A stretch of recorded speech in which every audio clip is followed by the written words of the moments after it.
제가 평택에서 본당 신부할 때 중풍 걸리는 할머니가 한 분 계셨어요. 70살이었는데 신부님, 한 달에 한 번 나 찾아오는 건 신부님밖에 없어요.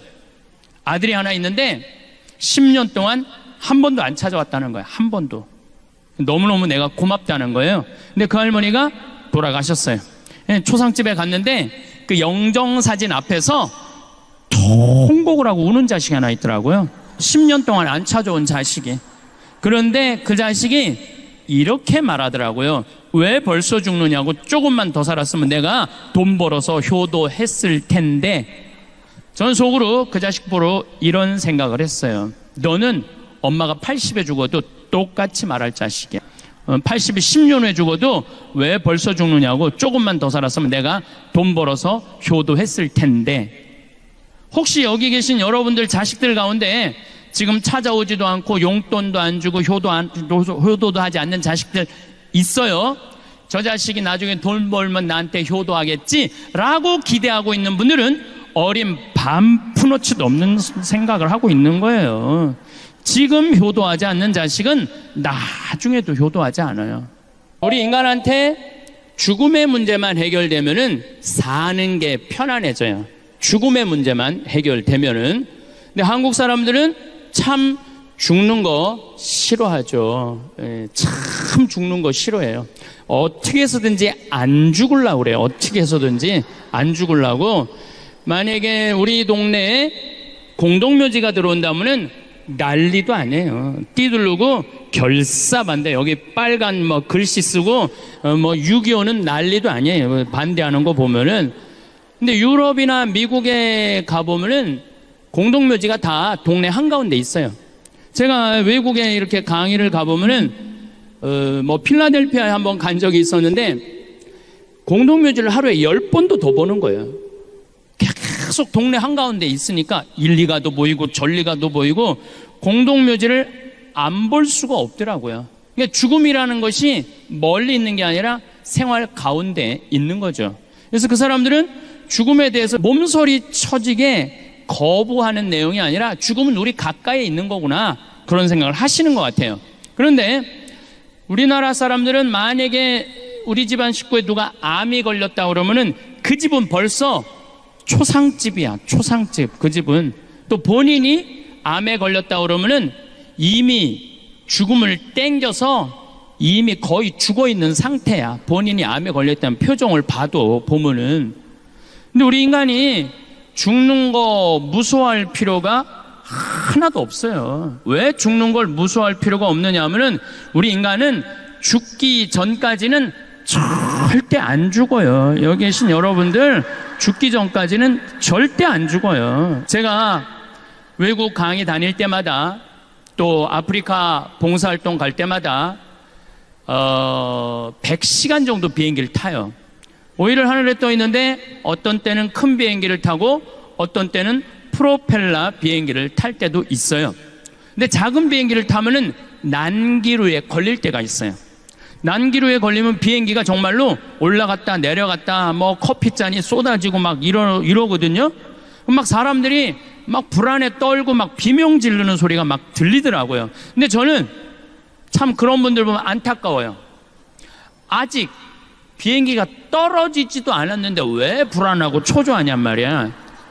언제부터 불안해하면 돼? 떨어지기 시작하면 그때부터 불안하면 돼. 아직은 떨어지지도 않았는데 불안하고 초조해. 그런 마음을 가지고 여행을 다니니까 참 편안해요. 죽기 전까지는 절대 안 죽는다, 이런 생각을 하고 비행기를 100시간을 타니까 무서울 게 하나도 없더라고요. 그래도 죽는 게 싫어. 왜 죽는 게 싫으냐면은 사랑하는 사람과의 이별 때문에 그래요. 죽으면은 더 이상 사랑하는 남편, 사랑하는 자식, 사랑하는 부모, 사랑하는 아내 못 보기 때문에 그래요. 근데 초상집에 가면 참 안타까운 게 살아있을 때는 개, 닭 쳐다보듯이 쳐다보다가 꼭 죽고 나면은 땅을 치고 통곡하는 사람들이 많아요. 왜 벌써 죽느냐고, 조금만 더 살았으면 내가 잘해줬을 텐데. 잘해주려면 언제 잘해줘? 살아있을 때 잘해주면 되죠. 죽고 난 다음에 왜 통곡을 하고 우느냔 말이에요. 제가 평택에서 본당 신부할 때 중풍 걸린 할머니가 한 분 계셨어요. 70살이었는데 신부님, 한 달에 한 번 나 찾아오는 건 신부님밖에 없어요. 아들이 하나 있는데 10년 동안 한 번도 안 찾아왔다는 거예요. 한 번도. 너무너무 내가 고맙다는 거예요. 근데 그 할머니가 돌아가셨어요. 초상집에 갔는데 그 영정사진 앞에서 통곡을 하고 우는 자식이 하나 있더라고요. 10년 동안 안 찾아온 자식이. 그런데 그 자식이 내가 잊지를 못해 이렇게 말하더라고요. 왜 벌써 죽느냐고, 조금만 더 살았으면 내가 돈 벌어서 효도했을 텐데. 전 속으로 그 자식 보러 이런 생각을 했어요. 너는 엄마가 80에 죽어도 똑같이 말할 자식이야. 80에 10년 후에 죽어도 왜 벌써 죽느냐고, 조금만 더 살았으면 내가 돈 벌어서 효도했을 텐데. 혹시 여기 계신 여러분들 자식들 가운데 지금 찾아오지도 않고 용돈도 안 주고 효도도 하지 않는 자식들 있어요? 저 자식이 나중에 돈 벌면 나한테 효도하겠지 라고 기대하고 있는 분들은 어린 반푼어치도 없는 생각을 하고 있는 거예요. 지금 효도하지 않는 자식은 나중에도 효도하지 않아요. 나는 우리 집에 천사 같은 누나가 하나 있어요. 천사예요. 올해 환갑이에요. 이 누나가 평생 살면서 한 번도 싸운 적이 없어요. 그리고 우리 첫째 형, 둘째 형도 평생 한 번도 싸운 적이 없대요. 실질적으로 우리 어머니도 천사라고 그러고 모든 사람들이 다 천사라고 그래요. 더욱이 내가 신학교 막 들어갔을 때 어머니 아버지 성당에 안 다니셨어요. 물론 누나도 성당에 안 다녔죠. 방학 때 가방을 싸들고 집에 가면은 어머니가 이렇게 말하십니다. 어딜 집에 들어오느냐고, 너 같은 자식 둔 적 없다고, 나가라고. 그럼 나는 뒤도 안 돌아보고 그 가방을 들고 누나네 집으로 갔어요. 그럼 누나가 100년 손님 맞이하듯이 나를 맞이해 줬어요. 조카가 3살, 5살 있었는데 한 번도 나한테 귀찮은 내색을 한 적이 없어요. 맛있게 음식 차려주고 용돈도 많이 줬어요. 용돈도. 그러니까 저는 신학생 때도 그렇게 집에서 쫓겨나고 다녔는데도 택시 타고 다녔어요. 저는 버스 안 타고 다녔어. 누나가 용돈을 많이 줘갖고. 그렇게 천사 같은 누나, 그리고 세월이 30년이 흘렀어요. 그리고 누나는 환갑이 됐어요. 근데 가만히 올해 3월 달에 생각을 해보니까 천사 같은 누나한테 한 번도 내가 잘해준 적이 없어. 말로만 천사 같은 누나 그랬지. 그래서 이번 3월 달에 제가 크게 마음을 먹고 누나 통장에 1,000만 원을 선물로 보내줬어요. 1,000만 원을. 좀 마음이 좀 위로가 되잖아요. 나도 이제 누나한테 잘해줬으니까. 여러분들이 박수를 쳤지만은 사실은 박수 칠 일이 아니에요.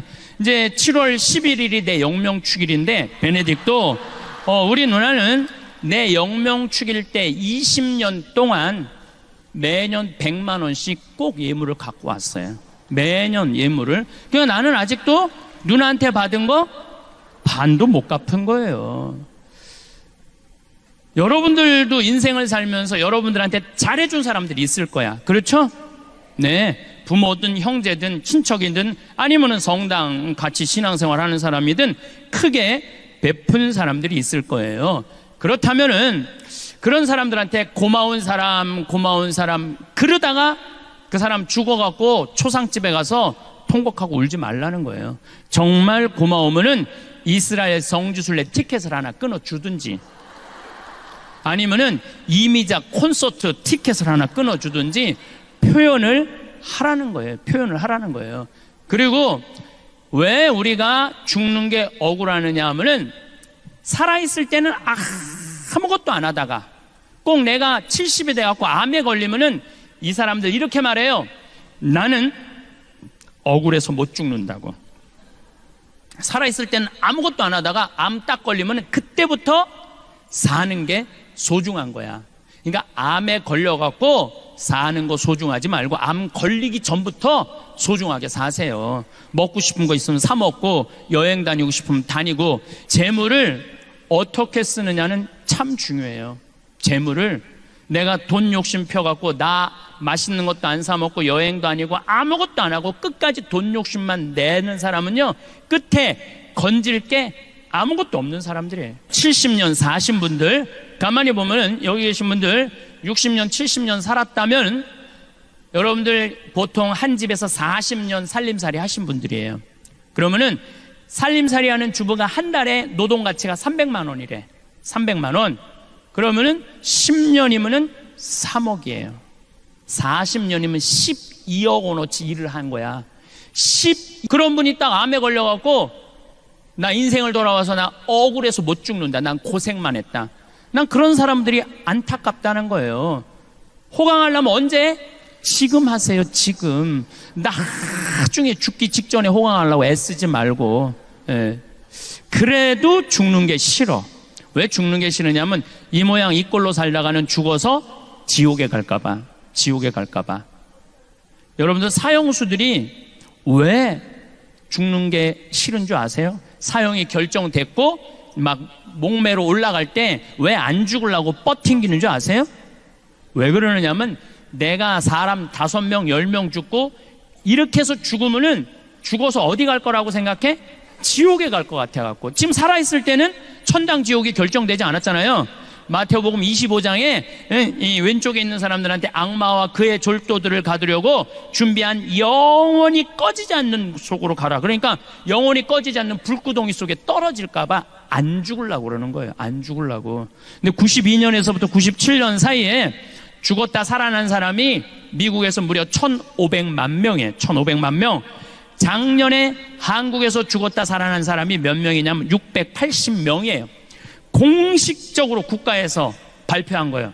사망 선고했는데 살아난 사람이. 우리 수원교구에 1년 후배 신부가 지난 3월 달에 심장마비로 죽었어요. 배드민턴 치다가. 그래갖고 별짓을 다 했는데 안 살아났어요. 근데 마침 그 배드민턴장에 심장 충격기가 있어서 그거 가지고 살아났어요. 이게 죽었다가 살아난 사람들이 많은 거예요. 이렇게 죽었다가 살아난 사람들이 딱 깨어나갖고 이상한 말을 하기 시작하는 거예요. 무슨 말을 하느냐면은 내가 죽었더니 하늘나라 갔다 왔다. 하늘나라를 가는데 가는 그 속도가 어마어마하게 빠르대요. 어마어마하게. 근데 이렇게 보면은 인생 뒤가 다 보인대. 뒤를 보이는 순간 자기가 잘못한 거 잘한 거 한순간에 자기가 다 판단한대요. 그러니까 하느님이 심판하는 게 아니야. 예수님이 그랬죠. 내가 심판하는 게 아니라 내 말에서 나오는 말씀이 심판한다고 그랬잖아요. 그 말씀에 따라서 한 사람은 천당 가는 거고 자기가 알아. 여기도 다 자기가 알아. 다 알아. 다. 남은 몰라도 자긴 다 알아. 자기가 올라가면서 결정한대요. 올라가면서. 하늘나라 올라가면은 기가 막히게 아름다운 정원, 아름다운 음악, 아름다운 향기. 기가 막힌 향기. 그리고 하늘 한가운데 하느님으로부터 오는 빛을 보는 순간 그 존재의 충만함을 느낀대요. 존재의 그게 바로 지복, 직관이야. 천국에서 최고 행복한 것, 최고의 복은 직관, 하느님을 직접 보는 거예요. 여러분들 하느님 직접 보면 행복할 것 같아요? 안 행복할 것 같아요? 환장할 거예요. 환장. 행복 정도가 아니라 하느님을 직접 보면은 토마스 아퀴나스 성인이 신학 대전을 쓰셨는데 탈원 상태에서 하느님을 만나요. 살아있을 때 이렇게 말해요. 내가 하느님에 대해서 알고 있는 건 지푸라기에 불과하다고. 하느님을 만나보니까 무한하고 어마어마한 분이라고. 나는 더 이상 살고 싶지 않다고 탈원 상태 3개월 후에 죽어요. 그러니까 구약성서에서 하느님 보면 죽는다는 말이 그 말이야. 혹시 여기 있으면서 나 하느님 한번 보면 원이 없겠다 그런 분들 봐요. 근데 조건이 있어. 보면 죽어. 너무너무 좋아갖고 이 세상 사는 게 사는 재미가 하나도 없다니까요. 그만큼 좋다는 거예요. 그런데 이 사람이 심장마비로 물에 빠져 이제 죽었는데 이 사람 아름다운 빛을 비치고 있어서 너무 좋은데 살아있는 사람들이 이 사람 심장마비로 죽었다고 그걸 그냥 심폐소생술을 하고 막 이 심장 충격기를 대서 살려내는 거야. 너무너무 하늘나라에서 영원히 있고 싶은데 육신을 살려내면은 돌아와야 된대요. 돌아와야 된대. 오고 싶지 않아도. 그래서 돌아와갖고 이 사람들이 말을 하기 시작하는 거야. 내가 하늘나라를 봤다. 근데 한두 명이 얘기하는 게 아니야. 수많은 사람들이 얘기를 하니까 대개 죽은 사람 살려내기가 제일 쉬운 게 심장병 환자를 살려내기가 제일 쉽대요. 그래서 심장 전문의들이 2,000명을 찾아가서 물어본 거야. 당신 정말로 어떻더냐? 그랬더니 경험을 얘기를 한 거야. 내가 그 책 CD 미국 가갖고 다 사갖고 와서 읽고 있어요. 근데 거의 12가지 공통적인 경험을 하고 오는 거예요. 하늘나라에 대한 환상적인 경험을. 근데 죽은 사람의 90%는 하늘나라를 경험하고 오고 10%는 지옥을 경험하고 오는 거예요. 그러면 웬만하면은 천국에 간다는 얘기예요. 웬만하면. 아니 여기 강의 듣겠다고 지금 이 더운 날 그냥 여기까지 그냥 여기 와갖고 하루 종일 피정에 참가하고 어제부터 오신 분들, 여러분들은 지옥에 가고 싶어도 못 가요. 나는 확실히 그렇게 믿어요. 여러분들은 지옥에 가고 싶어도 못 가요. 프란치스코 교황님이 올해 자비의 해를 선포하셨어요. 교황님이 자비의 해를 선포하면서 책을 한 권 내셨어요. 근데 제가 그 책을 읽어보니까 맨 앞에 아주 재미난 얘기 2가지를 하셨어요. 하느님이, 예수님이 얼마나 자비로우신 분이냐. 요한복음 4장 8장 얘기를 해요. 요한복음 8장에 간음한 여자 얘기가 나와요. 여자가 간음을 했어. 사람들이 돌로 쳐 죽이려고 그래. 근데 예수님이 나서서 돌로 치지 마라 이 사람, 내가 보호할 거야. 참 이거 보통 용기가 아니에요. 다 쳐 죽이려고 그러지. 간음한 사람 딱 붙잡고 내가 보호할게, 이거 쉬운 일이 아니에요. 그러니까 예수님 우리가 상상하는 거 이상으로 우리를 사랑한다는 거예요. 혹시 여기 계신 분들 중에 내가 간음해서 난 맞아 죽을 것 같아, 누가 여러분들을 지켜줄 것 같아요? 예수님이 지켜주는 거예요. 그만큼 우리를 사랑한다는 거예요. 근데 한술 더 떠갖고 요한복음 4장에 보면 사마리아 여자 얘기가 나와요. 이 우물가에서 이 여자하고 예수님이 무슨 얘기를 하냐면은 구원과 경배를 얘기를 해요. 구원과 경배를. 근데 이 여자는 결혼을 6번째 한 여자예요. 결혼을 6번째 한 여자, 결혼을. 여러분들 요즘 이혼은 어때요? 나는 이혼 괜찮다고 생각해요. 이혼. 아니 지금 뭐 30살에 결혼을 했고 100살까지 살면 한 남자하고 어떻게 70년을 살아요. 이거는 정말 너무너무 힘든 일이에요. 저 신부가 미쳤나, 이혼을 괜찮다 그러고. 여러분들 우리 이혼하는 거 법적으로, 교회법적으로 아무런 문제 없어요. 여러분들은 어떻게 알고 있어요? 이혼하면 안 되는 걸로 알고 있죠? 이혼하는 거 아무 문제 없어요. 뭐가 문제냐면 재혼할 때 교회법에 걸리는 거예요. 재혼할 때 걸리는 거예요. 이혼하고 혼자 사는 거는 괜찮아. 이혼하고 혼자 살고 성당 나가고 성추행하고 다양할 수 있어요. 그러니까 이혼은 괜찮아. 이혼은 그러니까 걱정하지 마. 이혼은 이혼은 괜찮은데, 이혼까지는 우리가 이해가 되는데 재혼을 해서 산다? 우리는 안 돼도 세상 사람들은 재혼하는 것도 괜찮아요. 세상 사람들은. 그런데 만약에 저 여자가 3혼을 하고 산다, 어떻게 생각해요? 조금 고개가 갸우뚱하죠? 만약에 4번째 남자하고 살고 있다, 그럼 어때요? 약간 좀 그렇죠. 5번째 남자하고 산다, 이건 가능한 거리를 두고 싶은 여자예요. 6번째 남자하고 산다, 아예 안 보는 게 나아요. 그런데 예수님은 그 6번째 남자하고 사는 여자하고 하늘나라를 얘기를 해요. 하늘나라를. 성서에 보면 어떻게 보면 첫 제자라고 표현을 해요. 첫 여제자가 6번째 남자하고 사는 여자야. 그런 사람도 예수님은 사랑한다는 거예요. 혹시 여기 계신 분들 중에 6번째 남자하고 사는 분들 계세요? 그러니까 여러분들 웬만하면 다 하늘나라 갈 수 있다는 거예요. 여러분들은 뉴스에만 안 나오면 돼. 뉴스에만 안 나오면 돼. 그러니까 죽는 거 무서워하지 말라고요. 여러분들 죽어서도 어디가? 천당 가기 때문에 그래. 천당 가기 때문에. 저는 6년 전 4월 6일 날 위암 수술을 했어요. 위를 3분의 2를 잘라냈어요. 물론 큰 수술은 아니었어요. 3분의 2를 잘라냈지만 위치가 정가운데였기 때문에 위로 5cm, 아래로 5cm를 잘라야 된대요. 그러니까 우리가 위가 15cm 정도 된대. 그러니까 10cm는 잘라내야 되니까 위로 5cm, 아래로 5cm 잘라내야지 전이가 안 되고 그런다니까. 뭐 자르라고 그랬어요. 뭐 괜찮지 뭐. 그거 10cm 잘라내는 거 어때? 잘라내라고 그랬어요. 그런데 수녀님이, 저를 담당하던 수녀님이 신부님 같은 분 처음 봤대요. 왜 처음 봤냐 그러니까 무섭지 않냐? 뭐가 무서우냐? 내가 2월 달에 진단을 받았는데 수녀님한테 그러더래. 내 수술 날짜 언제냐? 4월 6일이라고. 내가 강의 몰아서 4월 3일까지 강의하고 4월 3일 날 밤에 들어가겠다. 그리고 수술 끝나고 4일 만에 나 강의가 있어서 나가겠다. 나갔어요. 그랬더니 또 수녀님 전화 왔어. 신부님 왜 병원 안 오느냐고. 내가 병원을 왜 가냐 그러니까 요즘 수술하면 호치켓으로 찍어요. 이 자르는 거, 이거 15cm 정도 자른 거 이거 호치켓으로 찍어요.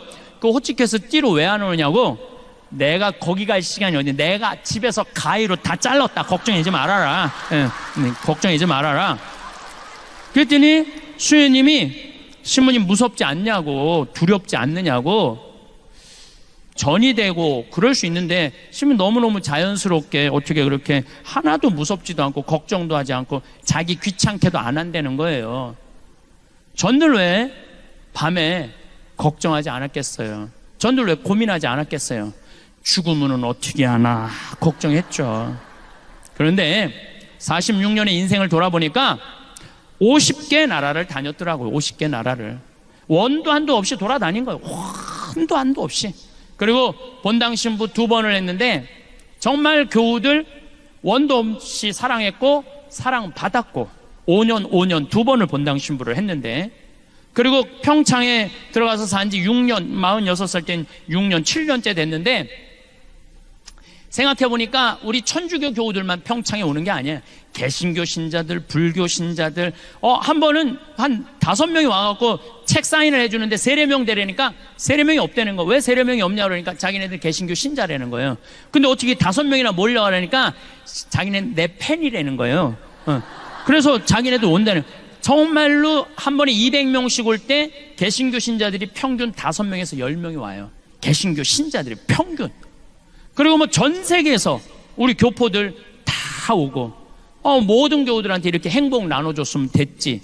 뭘 내가 또 가만히 생각해보니까 내가 또 올해 한 20년 더 산다고 한들 인류를 구원할 것도 아니더라고. 보니까 별로 달라질 것도 없더라고. 내가 오래 산다고 그래도 뭐 이 정도 가도 되겠다 이런 생각이 들었어요. 그래서 뭐 별로 이렇게 뭐 가는 것에 대해서 막 애타거나 억울한 게 없더라고요. 딱 하나 마음에 걸리는 게 있었어요. 어머니 아버지 너무 오래 살아. 좀 빨리 갔으면 내가 좀 편안할 텐데. 저는 그래서 수술하고 난 다음에 부모님한테 연락했어. 나 위암 수술했다고. 뭐 좋은 게 있다고 그걸 연락을 해. 내가 부모님한테 앞서는 거 하나가 마음에 걸렸지 다른 건 하나도 마음에 걸리는 거 없어. 언제든지 떠날 수 있어. 언제든지. 예. 여러분들 오래 사는 게 좋아요? 막 75살서부터 90살까지 막 치매 걸려갖고 막 벽에 똥칠해가면서 막 자식들 서로 원수 만들고 요양원 떠돌아다니면서 오래 사는 거 좋아요? 그건 사는 게 아니에요. 누죽걸산이라고 그랬어요. 이 사자성어예요. 누죽걸산. 무슨 뜻이냐면 누면 죽고 걸으면 산다. 그래서 누죽걸산이야. 누죽걸산. 내 얘기는 무슨 얘기냐면은 안 죽으려고 애쓰고 그럴 것도 없어요. 돌아다닐 수 있을 때까지 돌아다니다가 먹고 싶은 거 먹고 성지순례 다닐 거 좋은데 경치 좋은데 돌아다닐 거 다 돌아다녀. 다 돌아다니다가 86살에 자다가 죽어. 그냥 자다가 86살에 자다가 죽어. 그래서 제가 보기엔 여기 오신 분들 가운데 많은 경우 여러분들 자다가 죽을 사람들이 많아요. 네, 자다가 죽을 사람들이 많아. 오래 사는 건 좋은 게 아니에요. 여러분들 사는 날까지 어떻게 사는 게 좋아? 건강하게 살고, 사는 날까지 기쁘게 살고, 사는 날까지 행복하게 사는 거예요. 아까도 잠깐 말씀드렸지만은 제가 성지순례 500만 원 들여서 가라고 그럴 때 신부님 팔자 좋은 소리 하지 마세요. 그 돈이 어디 있어요? 여기 있는 분들 뒤지면 다 나와요. 네. 뒤지면 다 나와요. 뒤지면 다 나오고 15% 이자 준다면은 그거 갖다가 낼 사람들 많어. 그래갖고 써보지도 못하고 날리지 말고 성지순례 한 번 더 갔다 오고, 아니 뭐 이스라엘뿐만 아니라 우리나라에도 좋은 성지들 얼마나 많아요. 그러니까 쓰세요. 쓰면서 돌아다니면은 여러분들은 나중에 죽을 때 억울해서 못 죽는다고 그런 소리 안 하세요. 그래서 죽는 거는 하나도 무서운 게 아니다. 죽기 전까지는 안 죽을 것이고 사는 날까지 즐겁게 살고 죽으면 어디 간다? 천국에 간다. 그런데 뭐가 그렇게 죽는 게 무서워? 그렇죠? 이제는 죽는 거 해결됐죠? 네, 좋아요. 이제는 여러분들 기쁘게 웃으면서 죽을 수 있으리라 믿습니다. 네, 제가 2년 전에 그 죽음 껴안기라는 주제로 강의를 했을 때 많은 편지를 받았어요. 신부님, 우리 아버지가, 우리 어머니가 돌아가시면서 정말로 신부님 말씀대로 웃으면서 죽었다고. 왜? 어떤 희망을 가지니까? 죽음은 위대한 여행의 시작이에요. 어디로 떠나는? 하늘나라를 향한 위대한 여행의 시작이야. 그러니까 웃으면서 죽어야지. 그걸 벌벌벌벌 떨면서 죽으면 어떻게 해요? 여러분들 이 자리에 왜 나와 있어요? 어디 가려고 나온 거야? 하늘나라 가려고. 근데 웃으면서 가야지. 벌벌벌벌 떨면서 가면은 되겠어요? 안 되겠어요? 그렇죠. 근데 잘 죽는 사람들은 어떤 사람이 잘 죽느냐면 잘 사는 사람이 잘 죽어요. 그럼 우리나라 1살서부터 30살 행복해요? 30살서부터 60살 행복해요? 60살서부터 120살 행복해요? 제가 왜 120살이라고 그러냐면은 이제는 120세 시대예요. 며칠 전에 미국에서 한 제약회사에서 FDA에 천천히 늙는 노화약을 등록을 했어요. 네, 제가 이 내셔널 지오그래픽에서 봤어요. 그리고 확실히 천천히 늙는 약이 이제는 나올 거예요. 2040년이 되면은. 이제는 2040년이래봤자 이제 몇 년 남은 거예요? 한 23, 4년밖에 안 남은 거예요. 그러니까 여기 60살 되신 분들은 앞으로 60년 더 살아야 돼. 60살 되신 분들은 60년 더 살아야 돼. 살고 싶지 않아도 시대가 그렇게 돼버렸어요. 시대가. 그러면은 1살서부터 30살은 뭐 해야 되는 나이냐면은 엄마 아빠랑 친구들이랑 먹고 마시고 놀아야 되는 때예요. 저는 요즘 점점 이 생각이 많이 들어요. 인생에 있어서 가장 중요한 건 먹고 마시고 노는 일이에요. 만약에 이걸 못하잖아요? 그럼 죽을 때 이런 말을 해요. 나는 제대로 먹지도 못하고 마시지도 못하고 놀지도 못하고 난 억울해서 못 죽는다, 이 소리 하는 거예요. 인생에 있어서 가장 중요한 건 뭐냐면은 먹고 마시고 노는 일이에요. 누구하고 먹고 마시고 놀아요? 친구들하고 먹고 마시고 노는 거예요. 오늘 여러분들 강의 듣고 은혜 너무너무 받았어. 그래갖고 여기저기 올림픽 저 야구장 앞에 가고 아무나 붙잡고 당신 오늘 나하고 먹고 마시고 놀자. 그럼 미친놈 취급당하죠. 누구하고 먹고 마시고 놀아? 친구하고. 근데 이 세상에서 가장 친한 친구는 부모요, 형제예요. 그럼 우리나라 초등학교 애들이 엄마 아빠랑 먹고 마시고 놀자 그랬더니 이놈 새끼야, 너 지금 먹고 마시고 놀 시간이 어딨어? 너 지금 빨리 학원 가야지. 내가 요즘 영어학원 다니는데 어제도 그 영어학원 갔는데 초등학교 1학년 애들이요, 가방을 2개를 매요. 뒤에 하나 앞에 하나. 어떤 애는 여행용 가방을 끌고 엘리베이터에 들어오는 거, 여행용 가방을 끌고. 초등학교 1학년 애가. 그럼 걔는 내가 어저께 5시에 갔는데 그 시간에 학원 들어가면은 엄마 아빠랑 먹고 마시고 놀 시간이 어딨어? 그렇게 초등학교, 중학교, 고등학교, 대학교 스펙 쌓는데 집에도 안 들어와. 그러면은요, 이미 엄마 아빠하고는 친구 아니에요. 부모도 아니에요. 아무것도 아니에요. 요즘 애들이, 여러분들 20대 애들이 왜 자기 애들 컴퓨터 게임 할 때 운다고 애 떨어뜨려 죽이는 줄 알아요? 자기 엄마 아빠하고 어떤 추억도 없기 때문에 자기 새끼도 새끼처럼 안 보이는 거예요. 사랑을 받았어야지 사랑을 할 거 아니에요. 사랑을 받았어야지. 근데 엄마 아빠랑 먹고 마시고 논 적이 없어.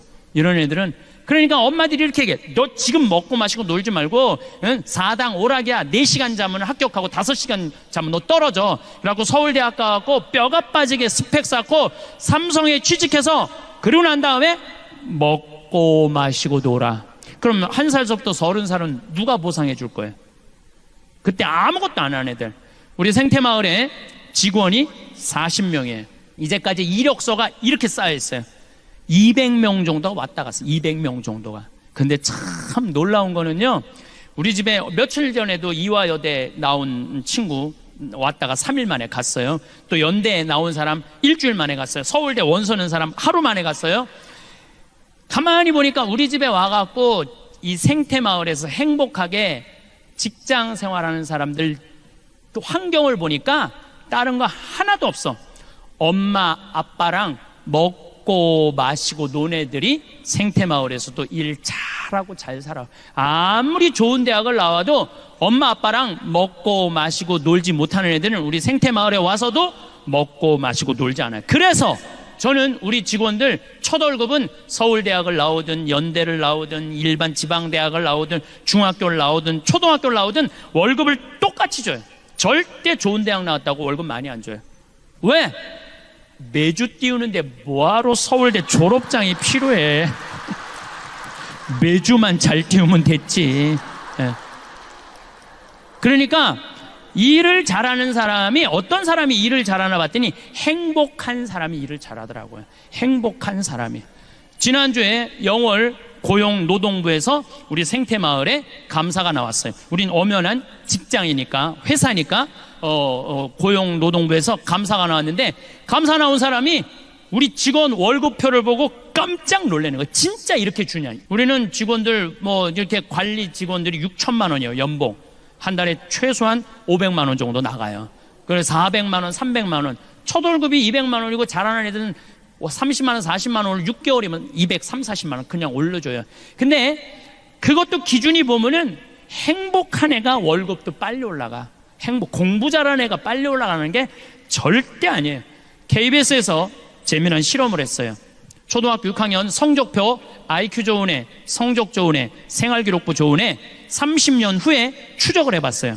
얘네들이 어떤 애들이 돈 잘 벌고 이혼도 안 하고 자식들하고 잘 사나 봤더니 IQ 좋은 애도 아니고 성적표 좋은 애도 아니고 생활기록부 좋은 애들이 다 나중에 잘 산다는 거예요. 그러니까 여러분들 지금 대한민국이 완전히 잘못 생각하고 있는 거예요. 이놈 새끼야 공부 잘해야지 나중에 고생 안 하고 살아. 다 공부 잘하는 애들 다 고생하고 살아요. 고생 안 하는 애들은 그중에 5%. 그러니까 지금부터 자식들을 행복하게 키우고 싶으면은 어떻게 해야 되느냐 하면은 애들을 먹고 마시고 놀면 돼요.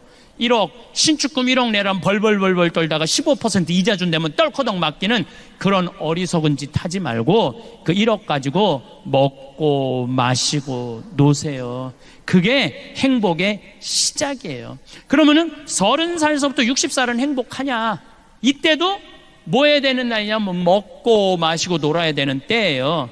여러분들 제가 늘 말씀드리지만 여행은 가슴이 떨릴 때 가야지 다리가 떨릴 때 가면 안 돼요. 언제 가야 돼? 이때 가야 돼. 30살서부터 60살에. 근데 이때 많은 엄마들이 이렇게 말합니다. 엄마는 안 먹고 안 마시고 안 놀아도 돼. 오로지 너 하나 출세하는 게 엄마의 기쁨이고 행복이야. 이렇게 말하는 엄마들 많아요. 뻥이에요. 무슨 자식이 출세한다고 여러분들이 행복할 것 같아요? 그것도 어린 반푼어치도 없는 소리예요. 네 출세가 엄마의 기쁨이야. 이렇게 말하는 분들 참 많아요. 어떤 아버지가 딸을 서울대학 졸업시켜서 삼성에 취직시켜서 서울로 보냈는데 이게 잘난 척하고 남자 알기를 우습게 알고 시집 안 가고 노처녀로 혼자 사는 거야. 서울에서 오피스텔 얻어서 설날 딸이 왔어요. 아버지가 속상하잖아. 이렇게 공부를 잘 가르쳐놨는데 혼자 사니까. 그래서 딸한테 아버지가 이렇게 말합니다. 네가 뭐가 부족해서 혼자 사냐? 시집 좀 가라. 그랬더니 아버지가 딸이 아버지를 쳐다보면 아버지 한심한 소리 하지 말라고. 뭐가 한심한 소리? 요즘 시집 가는 게 얼마나 힘드냐? 힘든 줄 아느냐? 그랬더니 아버지가 뭐가 시집 가는 게 힘드냐? 그랬더니 딸이 한다는 소리가 아버지 대통령도 못 간 시집을 내가 어떻게 가? 생각해보니까 대통령도 시집도 안 가고 막 아프리카로 막 중동으로 이리 뛰어다니고 저리 뛰어다니고 대통령 얼굴이나 못생겨서 대통령도 시집 못 가는데 내가 어떻게 시집을 가? 그러니까 가만히 생각해보니까 이 딸한테 또 밀릴 것 같아. 그래서 한마디 더 합니다. 아버지가 그럼 너 대통령이라도 해보라고. 그랬더니 또 딸이 아버지를 한심한 눈으로 쳐다보고 한다는 소리가 아버지가 대통령을 했어야지 나도 해볼 거 아니야.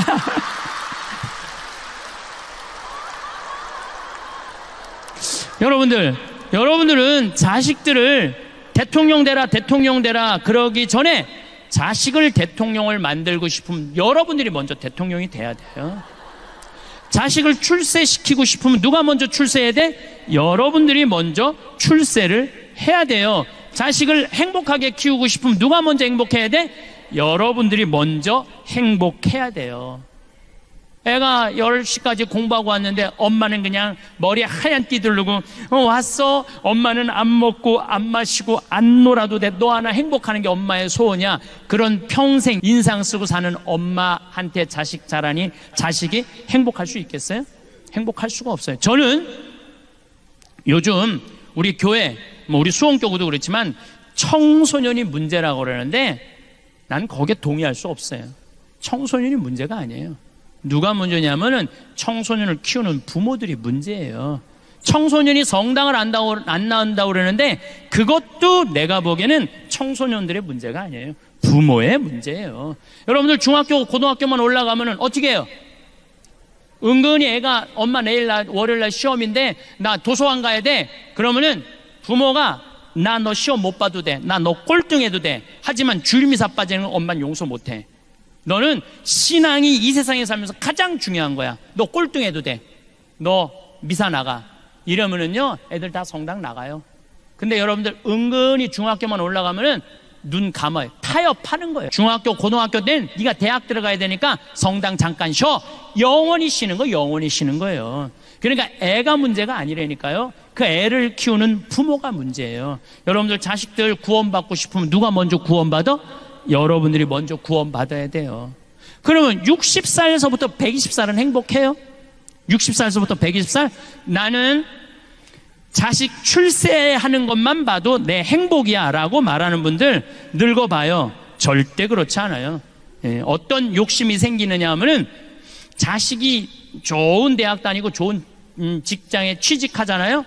그럼 바라기 시작해요. 보상 심리가 생겨요.